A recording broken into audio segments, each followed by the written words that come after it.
السلام علی سید المرسلین وعلی آلہ الطیبین الطاہرین اما بعد فاعوذ باللہ من الشیطان الرجیم بسم اللہ الرحمن الرحیم قد جاءکم من اللہ نور وکتاب مبین وقال اللہ تبارک و تعالی فی مقام مختلف فآمنوا باللہ ورسولہ ونور الذی انزلنا وقال رسول اللہ صلی اللہ علیہ وآلہ وسلم زینوا مجالسکم بذکر علی صدق اللہ المولانا العلی العظیم وصدق رسول النبی الامین المتین الکریم اما بعد سامعین مکرم و ناظرین گرامی السلام علیکم ورحمۃ اللہ وبرکاتہ۔ وقت کا دامن بہت تنگ ہے، اس سے پہلے کہ میں کچھ عرض کروں، عرض و معروض کا سلسلہ دراز ہو، آئیے سب سے پہلے مدینے والے آقا اور ان کی آل پاک پر درود پاک پڑھ لیا جائے۔ اللہم صلی علی محمد وعلی آل محمد وبارک وسلم۔ ام المومنین حضرت عائشہ رضی اللہ تعالیٰ عنہ سے روایت ہے کہ ذکر علی عبادہ، علی کا ذکر عبادت ہے، تو یہ اگر عبادت ہے تو اس سے عبادت کرنے والے اور سننے والوں کو ثواب ملتا ہے۔ کیونکہ ابھی پرسوں رات کو اچانک میرے خالہ زاد بھائی سید فیض گوہر صاحب کا اچانک ہارٹ فیل ہو گیا اور ان کا انتقال ہو گیا اور ادارے فانی سے کوچ کر گئے۔ میں چاہتا ہوں اس ذکر کا ثواب اللہ بطور میں ان کو ایصال کرتا ہوں، اللہ اسے قبول فرمائے۔ ذکر علی عبادہ، حضرت ام المومنین حضرت عائشہ فرماتی ہیں۔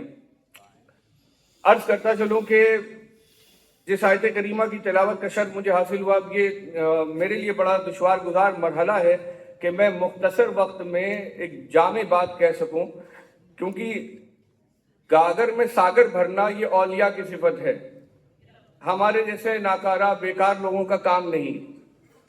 میں اس ذات پاک کے بارے میں بات کرنے کے لیے یہاں حاضر ہوا ہوں کہ جن کے بارے میں بات کرنا چند لمحوں میں بہت مشکل ہے۔ حضرت علی کرم اللہ وجہہ الکریم کے بارے میں فضائل بیان کرنا 10 منٹ 15 منٹ 20 منٹ میں بہت دشوار گزار مرحلہ ہے، کیونکہ حضرت امام احمد بن حنبل فرماتے ہیں کہ حضرت علی کرم اللہ وجہہ الکریم کی تنہا وہ ذات گرامی ہے اصحاب کے درمیان جن کے لیے فضائل کے باب میں سب سے زیادہ صحیح حدیث مروی ہیں۔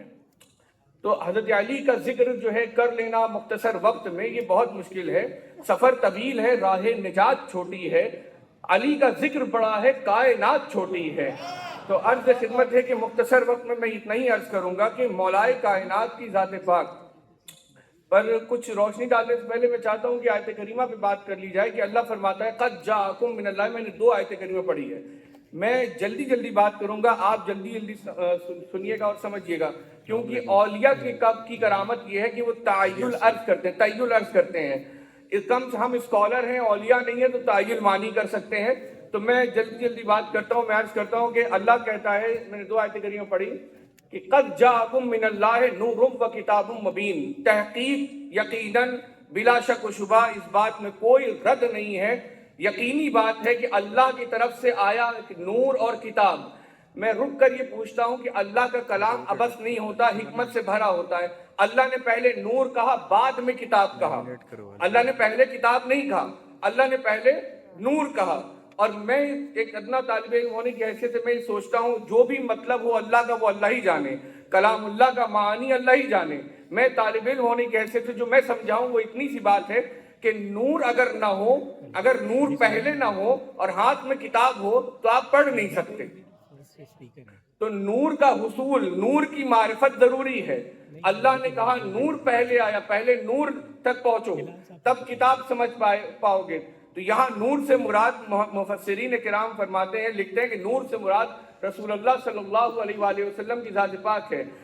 بلا اختلاف تمام مفسرین نے لکھا ہے کہ قد جاءکم من اللہ نور و کتاب مبین میں نور سے مراد رسول اللہ ہے، کتاب سے مراد قرآن ہے۔ پہلے رسول اللہ کی بارگاہ میں آنا پڑے گا تب کلام خدا سمجھ میں آئے گا۔ بغیر رسول اللہ کے اگر آپ چاہتے ہیں کہ قرآن سمجھ میں آ جائے تو یہ بات عبث ہے، بیکار ہے، فضول ہے۔ اب وہ نور کریم، وہ نور مطلق، وہ نور الہی دنیا میں آیا اپنے نور سے قلوب کو منور کیا، لوگوں کو جہالت کے اندھیرے سے نکالا، کفر کے ظلمات سے نکال کر اسلام کے اجالے میں لایا، حتیٰ کہ وہ ظالمین جو لوگ اپنے بچیوں کو زندہ دفنا دیتے تھے، جن کی سیرت میں، بصیرت میں، طینت میں، طبیعت میں انصاف کی بو اور بود و باش نہیں تھی، ایسے لوگوں کو، عرب کے ایسے جہلا کو ہمارے لیے نمونہ عمل بنایا، ہمارے لیے ایسا بنایا کہ ان کی قلوب کو ایسا منور کیا کہ ان کے شان میں اللہ نے قرآن میں آیتیں نازل کر دی، اور ان کو جن کی کوئی فضیلت، کوئی شان نہیں تھی، اپنی معیت مبارکہ سے، اپنی صحبت سے ان کو صحابی بنایا، ان کی شانیں بڑھائی، ان کو دین سکھایا، ان کو اسلام سکھایا، نماز سکھایا، حج سکھایا، حتیٰ کہ ان کو ایک انسان بنایا، ظلم سے نکال کر اجالے میں لائے۔ اب حضور علیہ السلام کی جو ذات پاک ہے نا، وہ ایک رہبر کی ہے، رہبر مطلق ہے، اور رہبر جو ہوتا ہے کبھی بھی اپنی امت کو تنہا چھوڑ کے نہیں جاتا۔ میں اپنے مراد کی طرف آ رہا ہوں، رہبر جو ہے اپنی امت کو کبھی تنہا نہیں چھوڑتا۔ رسول اللہ صلی اللہ علیہ وآلہ وسلم جب دنیا سے تشریف لے گئے تو کیا امت کو یوں ہی چھوڑ کے چلے گئے؟ ایک سوال ہے، میں ایک طالب علم ہوں، میں کوئی علامہ فہامہ نہیں ہوں، مدرسے میں پڑھا ہوں نہیں پڑھا ہوں، اس سے فرق نہیں پڑتا ہے۔ اصل بات یہ کہ جو میں بات کہہ رہا ہوں اگر اس میں وزن ہے، بات عقل کے معیار پہ کھری اتر رہی ہے، تو آپ رسول اللہ کی سیرت مبارکہ کو، اخلاق طیبہ کو سامنے رکھیں، ذات پاک کو سامنے رکھیں، اور خود سوچیں کیا رسول اللہ نے امت کو تنہا چھوڑ دیا؟ کیا ایسا وہ کر سکتے ہیں؟ یہ بات غیر ممکن ہے۔ تو رسول اللہ صلی اللہ علیہ وسلم نے ارشاد فرمایا، یہ آیت کریمہ کو ذہن میں رکھیں، اور اب یہ حدیث پاک میں مسلم شریف سے پڑھ رہا ہوں، حدیث نمبر 6229 ہے۔ حضور علیہ السلام فرماتے ہیں کہ میں تمہارے درمیان دو وزندار چیز چھوڑ کے جا رہا ہوں، امت کو تنہا نہیں چھوڑ رہے ہیں۔ فرما رہے انی ترکتکم فیکم الثقلین کتاب اللہ و عترتی، میں تمہارے درمیان دو وزندار چیز چھوڑ کے جا رہا ہوں، ایک اللہ کی کتاب ہے جو اللہ کی رسی ہے، اور ایک میری عطرت ہے، ان دونوں کو مضبوطی سے تھامے رہو گے تو ہرگز گمراہ نہیں ہوگے۔ یقین جانیے مسلم شریف کی روایت جو میں پڑھ رہا ہوں اس میں واضح لفظ ہے لن تدلوا بعدی، میرے بعد گمراہ نہیں ہوگے۔ یہ زبان رسالت کی گارنٹی ہے، یہ گارنٹی زبان رسالت کی ہے کہ قرآن اور اہل بیت کو مضبوطی سے تھامے رہو گے تو گمراہ نہیں ہوگے۔ جس در پہ رسول اللہ ہمیں چھوڑ کر گئے ہیں وہ در قرآن اور اہل بیت کا در ہے۔ قرآن سمجھنا ہے تو اہل بیت کے در پر آنا پڑے گا۔ امت قرآن ہمارے لیے رہنما ہے، قرآن اللہ نے کہا ھدی للناس، قرآن ہمارے لیے ہدایت کا منبع ہے۔ کہاں سمجھیں گے آپ؟ آج آپ جائیں گے تو آپ کو اہل بیت کے در پہ آنا پڑے گا، اور آپ یاد رکھیں اہل بیت کا در مبارک ہی وہ در ہے جو صاحب قرآن ہے۔ قرآن اٹھائیے گا تو اہل بیت کی فضیلتیں آپ کو نمایاں طور پہ دکھائی دیں گی، اور آپ اہل بیت کے در پہ آئیے گا تو وہ قرآن کی عظمتیں بیان کریں گے۔ حتیٰ کہ اگر قرآن پہ وقت آتا ہے، بلکہ قرآن پہ جب وقت آیا تو کربلا میں اہل بیت ہی اٹھ کے گئے۔ جس کا واسطہ ہے، جس کے گھر میں آیا اس کو فکر ہے۔ تو میں عرض کر رہا تھا کہ اب آپ کو قرآن، وہ نور جب دنیا سے گیا تو اپنی جگہ کس نور کو اپوائنٹ کر کے گیا؟ اللہ قرآن میں کہتا ہے کہ جب وہ اپنی ایک آیت کریمہ ہے کہ جب وہ اپنی ایک آیت کو منسوخ کرتا ہے، آیت کا مفہوم ہے، جب وہ ایک اپنی آیت کو ختم کرتا ہے تو اس آیت کی جگہ اس جیسی آیت کو رکھتا ہے۔ رسول اللہ صلی اللہ علیہ وسلم دنیا سے جب تشریف لے جا رہے ہیں تو فرما رہے میں تمہارے درمیان دو وزندار چیز چھوڑ رہا ہوں، ایک قرآن ہے اور ایک اہل بیت ہیں۔ آگے یہ صحیح مسلم کی روایت جہاں ختم ہوتی ہے نا، وہاں حضور علیہ السلام نے 3 بار ارشاد فرمایا کہ میں تمہیں ڈراتا ہوں اللہ سے میری اہل بیت کے معاملے میں۔ 3 بار ارشاد فرمایا ہے میں تمہیں ڈراتا ہوں اہل بیت کے معاملے میں۔ اور بات دیکھیے، صحابہ ہم صحابہ کی سیرت پہ چلنے والے ہیں، صحابہ ہمارے آئیڈل ہیں۔ آئیے حضور علیہ السلام دنیا سے تشریف لے گئے، صحابہ نے کیا کیا؟ عبداللہ ابن مسعود اٹھے مولا کائنات کے در پہ آئے، وصال ہو چکا ہے حضور علیہ السلام کا، مولا کائنات کے در پہ آئے، کہا علی اب رسول اللہ موجود نہیں، مجھے قرآن سکھائیے۔ ان کا یہ عمل بتا رہا ہے کہ رسول اللہ کے بعد اب وہ نور کتاب کو سمجھنے کے لیے اہل بیت ہیں، علی ہیں، علی ہیں، علی ہیں، اور مولا کائنات کو نور نہ سمجھنے والے یہ بھی سمجھیں کہ وہ نور ہے، میں اس پہ بات کروں گا۔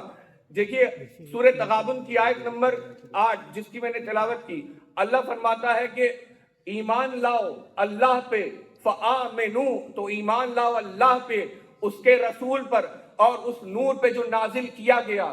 تمام شیعہ اور سنی تفاسیر اٹھا کے پڑھیے، اس یہاں پر مفسرین نے اس بات کو نقل کیا ہے کہ اس نور سے مراد قرآن ہے، جہاں اس کی تفسیر میں نور سے مراد وَنُورِ الَّذِي أَنزَلْنَا، اور اس نور پہ ایمان لاؤ جو نازل کیا گیا ہے، اس سے مراد قرآن لیا ہے۔ وہیں اس کی تفسیر محدث اہل سنت، امام اہل سنت، تاجدار اہل سنت امام طبرانی اپنی کتاب الولایہ میں لکھتے ہیں۔ الولایہ میں اس آیت کریمہ کے ذیل میں لکھتے ہیں کہ اس نور سے مراد جانتے ہیں کیا ہے؟ زید ابن ارقم رضی اللہ تعالیٰ عنہ حضور علیہ السلام سے غدیر خم میں سوال کرتے ہیں، یہ آیت کریمہ پڑھتے ہیں، کہتے ہیں یا رسول اللہ ہم سمجھ گئے کہ اللہ پہ ایمان لانا ہے، آپ پر ایمان لانا ہے، اور وہ نور کیا ہے جس پر ایمان لانا ہے؟ فرمایا مولائے کائنات بغل میں کھڑے تھے، آپ کی پشت مبارک پہ اپنا ہاتھ رکھا، فرمایا اس نور سے مراد کہ علی ہے، علی ہے، علی ہے، علی نور ہے، نور ہے، نور ہے۔ میں اہل سنت سے ہوں، میں نے کبھی مذہبی چشمے کو یعنی مسلکی تعصب کا چشمہ لگا کر علی کو نہیں پڑھا، میں نے کبھی شیعت و سنیت کا چشمہ لگا کے نہیں پڑھا۔ مولائے کائنات حضرت علی کرم اللہ وجہہ الکریم شیعت و سنیت سے بالا تر چیز ہے، آپ اس سے آگے نکلیے، اس سے فرق نہیں پڑتا۔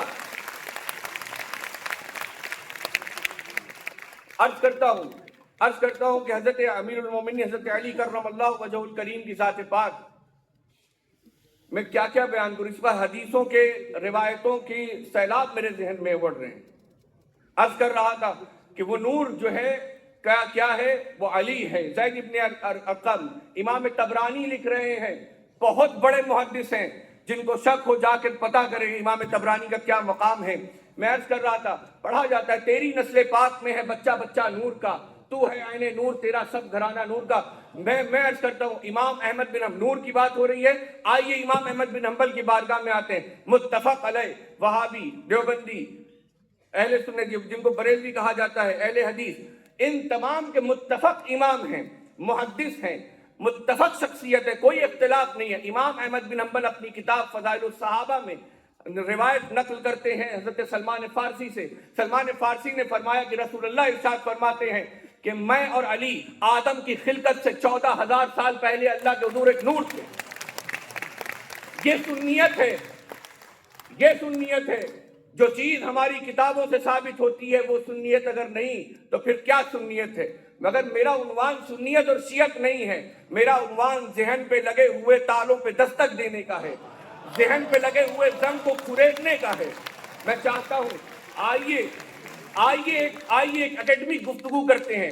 جن کے پاس دلائل نہیں ہوتے، جن کو اکیڈمک باتیں کرنا نہیں آتا، وہ چلاتے ہی ہیں، جن کے پاس کچھ نہیں ہوتا وہ چلاتے ہیں۔ میں عرض کر رہا تھا امام احمد بن حنبل نے فرمایا، اور اس کے 15 طرق ہیں، 15 طرق۔ جو لوگ میرے پاس وقت نہیں ہے، جو لوگ علم حدیث پڑھتے پڑھاتے وہ جانتے ہیں، میرے پاس اس حدیث نور کے 15 طرق ہیں۔ انا وعلی من نور واحد، میں اور علی اللہ کے حضور ایک نور تھے۔ میں ذہنوں کو دعوت دیتا ہوں، رکیے، ایک نور تھے۔ میں عرض کر رہا تھا کہ ایک نور ہے، ابھی وہ ایک نور ہے، ابھی مختص نہیں ہوا کہ اس نور کو محمد کہیں کہ علی کہیں۔ وہی نور جب جسم کے لبادے میں آتا ہے اور چادر محمدی اوڑھتا ہے تو دنیا کہتی ہے کہ محمد سو رہا ہے۔ میں آگے بڑھتا ہوں، پرچی آ چکی ہے، وقت کم ہے، مجھے بہت کچھ باتیں کرنی ہیں۔ اعلیٰ حضرت فاضل بریلوی احمد رضا خان فاضل بریلوی کہتے ہیں، نور سیدہ پاک کی شان میں کہتے ہیں، نور بنت نور، زوج نور، ام نور، نور ہے، نور کی بیٹی ہے، نور کی بیوی ہے، نور کی 2 نوروں کی ماں ہے۔ میں کہتا ہوں کہ اس حدیث نور کا انکار کرتے ہیں جو لوگ، وہ اہل سنت ہمارے برادران، وہ اعلیٰ حضرت سے سوال کریں، زوج نور یعنی نور کی بیوی کس طرح مولا علی کو نور لکھ دیا؟ اگر ان کے نگاہ میں یہ حدیث نہیں تھی، یہ آیت نہیں تھی، تو ان کو موقع کہاں سے ملا ان کو نور لکھنے کا؟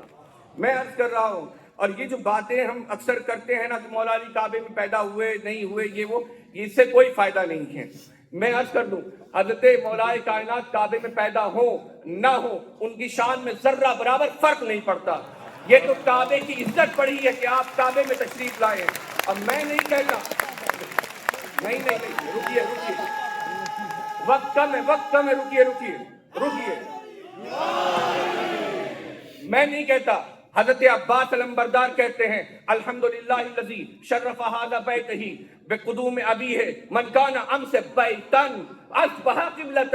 حضرت عباس کعبے کی چھت پہ کھڑے ہو کے کہتے ہیں، امام حسین جا رہے ہیں مکہ چھوڑ کے، کہتے ہیں کہ اللہ کی تعریف اس رب کی ہے جس نے ان کے جانے والے کے والد کے قدم سے اس گھر کو عزت بخشی، جو ایک گھر تھا ان کے قدم پڑنے سے کعبہ بنا۔ صدیوں کے انتظار کا کیسا صلہ دیا، دونوں جہاں کا سر میری جانب جھکا دیا، تیرا رجب کو بولا علی سے خدا کا گھر، قبلہ مجھے تو آپ نے کعبہ بنا دیا۔ عرض کر رہا تھا علی کیا میں فضیلت ابھی بیان کرنا، فضائل شروع ہی نہیں ہوا، مجھے پرچی آ کے مل چکی ہے، میں عرض کر رہا ہوں حضرت امیر المومنین کی شان میں کیا کیا بیان کروں۔ یا علی انت قسیم النار والجنہ، فتاوی رضویہ جلد نمبر 30 اٹھائیے، روایت اعلیٰ حضرت فاضل بریلوی لکھ رہے ہیں کہ علی کس طرح جنت و جہنم بانٹیں گے۔ 3 روایت لکھتے ہیں، ایک روایت میں لکھتے ہیں کہ اللہ انہیں کرسی پر کھڑا کرے گا اور وہ جنت جہنم بانٹیں گے اور کہیں گے یہ تیرا ہے، یہ میرا ہے، یہ تیرا ہے، یہ میرا ہے۔ دوسری روایت میں کہتے ہیں اللہ انہیں عرش کے داہنے جانب کھڑا کرے گا اور وہ جنت اور جہنم بانٹیں گے۔ کلیجہ سنبھالیے، آگے لکھتے ہیں اعلیٰ حضرت فاضل بریلوی جلد نمبر 30 فتاوی رضویہ میں، اللہ ان کو عرش پر کھڑا کرے گا اور وہ جنت جہنم بانٹیں گے۔ میں عرض کر دوں، حضرت امیر المومنین کے بارے میں کہتے ہیں کہ یہ کون پہلے ایمان لایا، کس نے پہلے کلمہ پڑھا، بچوں میں یہ، بوڑھوں میں یہ، ضعیف میں یہ، جوان میں یہ، اور عورتوں میں یہ، غلام میں یہ، آزاد۔ میں کہتا ہوں یہ کلاسیفیکیشن غلط ہے، قرآن کے خلاف ہے۔ قرآن میں اللہ سورہ نجم آیت نمبر 45 میں فرماتا ہے، بہت معروف روایت ہے، بہت معروف آیت کریمہ ہے، اللہ کہہ رہا ہے وَأَنَّهُ خَلَقَ الزَّوْجَيْنِ الذَّكَرَ وَالْأُنثَى، اللہ ہی ہے اور اسی نے، اللہ نے نر اور مادہ کے جوڑے میں پیدا کیا۔ اب کلاسیفیکیشن کرنا ہوگا تو نر اور مادہ میں ہوگا، لہذا یہ کہنا بند کیا جائے کہ بچوں میں کون ایمان لایا، بوڑھوں میں کون ایمان لایا، آزاد میں کون ایمان لایا، عورت میں کون لایا، مرد میں کون لایا۔ کلاسیفیکیشن صرف 2 چیز میں ہونی چاہیے، ذکر والانثى، مرد میں کون لایا، عورت میں کون لایا۔ متفق علیہ بات کہتا ہوں، عورت میں سیدہ خدیجہ اور مرد جسے کہتے ہیں، میں کل مرد کے ہاتھ میں علم دوں گا، میں اس مرد کے ہاتھ میں علم دوں گا۔ وہ مرد، وہ انسان کامل مولا کائنات ہیں۔ 2 کیٹیگری بنائیے، بند کریے یہ کلاسیفیکیشن کرنا، قرآن کے خلاف ہے۔ درود پاک پڑھ لیں۔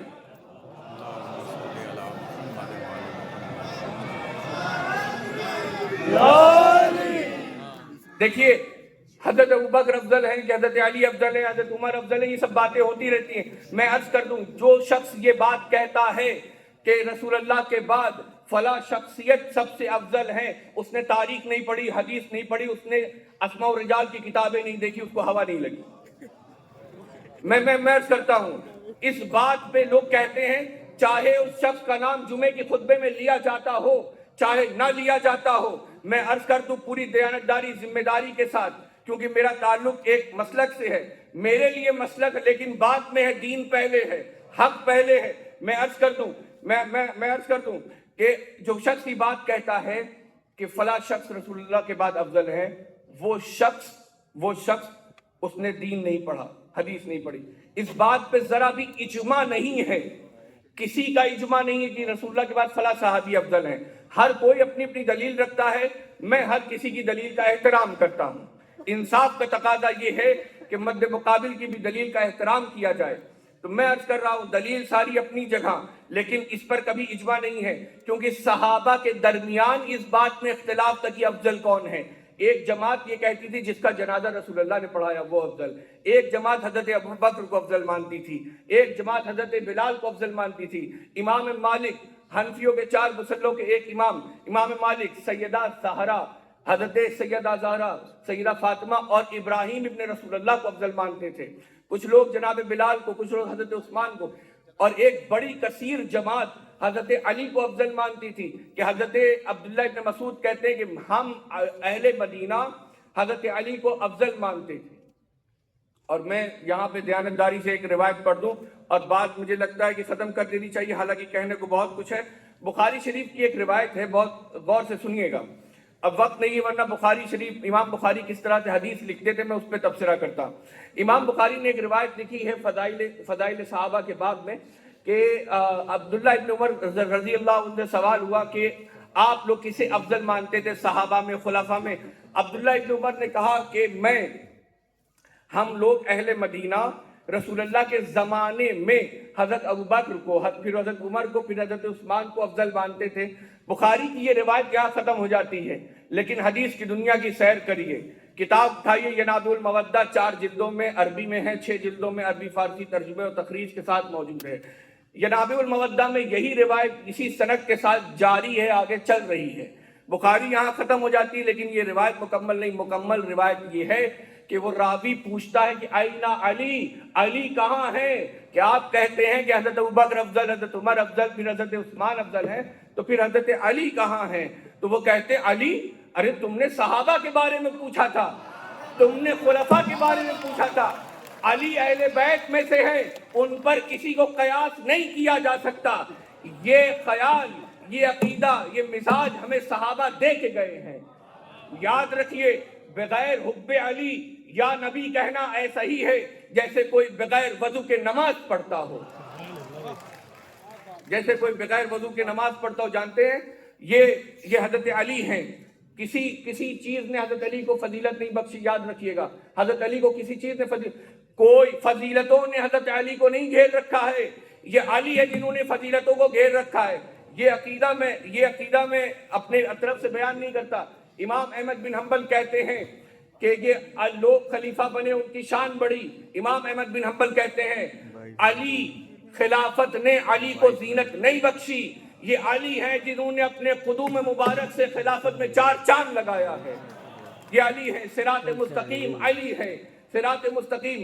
میں پوری دیانتداری سے کہتا ہوں، ابن مردوے ان کا نام، جلالین اٹھائیے، تفسیر در منصور اٹھائیے، امام جلال الدین سیوطی نے ہر جگہ لکھا ہے، ان کے حوالے سے تفسیریں موجود ہیں۔ ابن مردوے اپنی کتاب میں لکھتے ہیں، اور ایسے ویسے نہیں، اور یہ ایسے محدث ہیں اہل سنت کے کہ کسی بھی اسماء الرجال کے شخص نے ان کی تردید نہیں کی، ہر کسی نے کہا کہ وہ ثقہ ہیں اور وہ بڑے محدث تھے، ان کی تعریفیں لکھی ہیں۔ یہ لکھتے ہیں کہ تحقیق جان لو، اس بات پر تحقیق ہو چکی ہے کہ قرآن میں جو صراط مستقیم ہے اس سے مراد صراط محمد و آل محمد ہے۔ کہنے کو بہت کچھ ہے، میرے لیے بہت مشکل دشوار گزار مرحلہ ہے، بس اتنا کہہ کے رخصت ہو رہا ہوں کہ عشق ابو تراب سے، عشق نہیں، میں ایک بات اور کہہ دینا چاہتا ہوں۔ آئیے ایسا کرتے ہیں کہ ایکیڈمک ریسرچ کرتے ہیں، ایک بار ریسرچ کیا جائے امیر المومنین پہ، کیونکہ وہ مرکز اتحاد ہیں اور وہی مرکز اتحاد ہیں، مرکز اختلاف نہیں ہیں۔ اپنی نگاہوں سے شیعت اور سنیت کا چشمہ اتارے اور ایک مسلمان کی حیثیت سے، ایک مومن کی حیثیت سے امیر المومنین حیدر کرار حضرت علی کرم اللہ وجہ الکریم کی ذات پاک کو پڑھا جائے، ریسرچ کیا جائے، انشاءاللہ ہر کسی کو روشنی، نور، علم، ہدایت، حکمت اسی در سے ملتی ہے۔ کسی عالم کا علم در مرتضیٰ تک اسے پہنچا نہ سکا، اس کا پڑھنا بیکار، اس کا لکھنا بیکار ہے۔ بس یہ شعر کہہ کے گزر جاؤں گا کہ عشق ابو تراب سے دل داغدار ہو، عشق ابو تراب سے دل داغدار ہو، روشن اسی چراغ سے میرا مزار ہو۔ والسلام علیکم ورحمۃ اللہ وبرکاتہ۔